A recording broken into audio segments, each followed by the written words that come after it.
Hello and welcome back to our new video, and in this video I'll show you how to fix unable to load photo and videos in iPhone. For that you need to make sure that your let me just go back.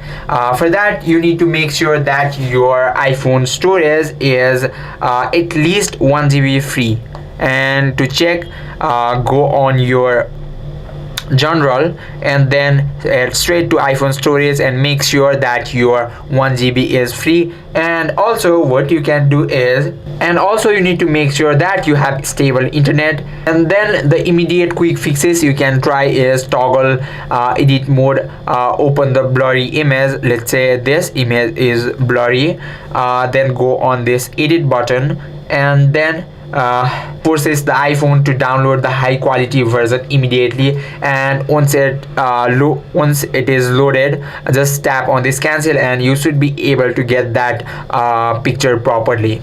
I hope this video helped you out. If you have any questions or queries, just let me know in the comment section. Thank you for watching.